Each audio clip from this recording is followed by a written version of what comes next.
Ya, selamat datang di video pembelajaran. Saat ini kita akan belajar mengenai 4 struktur yang sudah kita ketahui bersama-sama. Ada struktur asosiatif, ada struktur komutatif, nanti ada struktur identitas, dan ada struktur inverse. Yang pertama kita akan belajar mengenai struktur asosiatif. Oke. Misal ada S ya, atau struktur yang dilengkapi dengan sebuah operasi ya. Kemudian operasi ini bisa disebut sebagai asosiatif jika memenuhi beberapa kriteria atau karakteristik dari asosiatif tersebut ya. Apa itu asosiatif?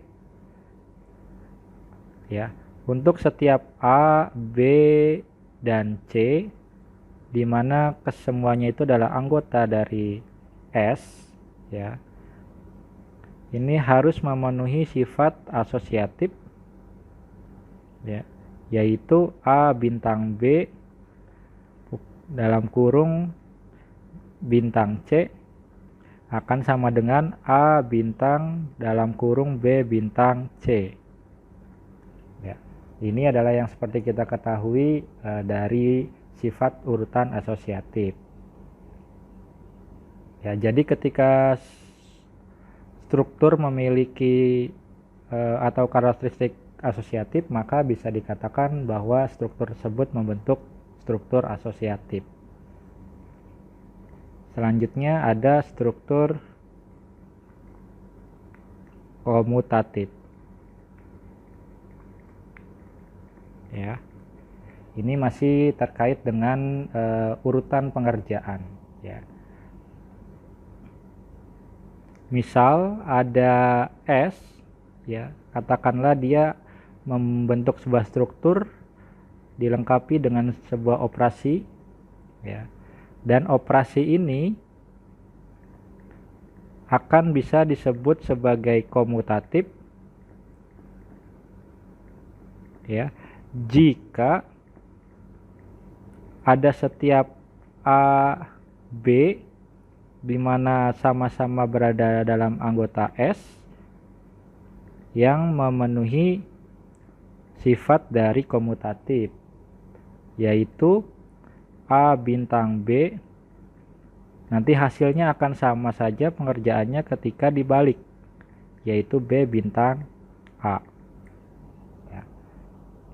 Ini dari sifat komutatif itu sendiri.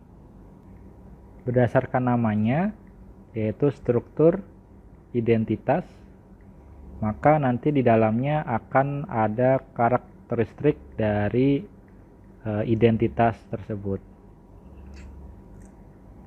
Ya, misal ada S yang dilengkapi dengan sebuah operasi ya, dan ada E di mana E ini adalah anggota dari elemen S ya. Ada anggota E ya dalam himpunan S, dan E ini bisa kita sebut sebagai identitas ya. Identitas setiap elemen A yang merupakan anggota dari S itu juga jika ketika anggota atau elemen E dikalikan dengan anggota yang lainnya, katakanlah A ya, atau kita bisa balik A dikali E, nanti akan menghasilkan bilangan A itu sendiri ya. Jadi identitas dikalikan dengan sesuatu yang lain dan akan menghasilkan sesuatu yang lain itu. dan itu bisa kita katakan E adalah identitas. Nah, E bintang A ya, ini akan sama dengan atau menghasilkan A, ini disebut dengan identitas kiri. Ya. Kemudian ada A bintang E sama dengan A, ini yang akan atau disebut dengan identitas kanan ya. Nah, perlu kalian ingat baik-baik ya, bahwa di identitas ini ya ada dua kemungkinan ketika ada operasinya, yaitu adalah penjumlahan ya, maka identitas dari penjumlahan adalah 0. Jadi sesuatu apapun ketika dioperasikan dengan 0, maka hasilnya adalah bilangan atau elemen itu sendiri ketika dalam operasi penjumlahan. Nah, bagaimana identitas dalam operasi perkalian? Ya, identitas dalam perkalian yaitu 1. Ya, jadi berapapun angkanya, ketika dikalikan dengan 1 akan menghasilkan angka itu sendiri. Itulah yang didasarkan dari sifat atau ciri identitas. Selanjutnya ada struktur. Nah, yang terakhir ada struktur inverse ya. Ini kita belajar kembali 4 struktur penting dalam teori grup. Misal ada S ya, di mana S ini adalah sebuah struktur dilengkapi dengan sebuah operasi ya. Ada setiap A, B dalam anggota S ya. B ini bisa dikatakan sebagai inverse dari A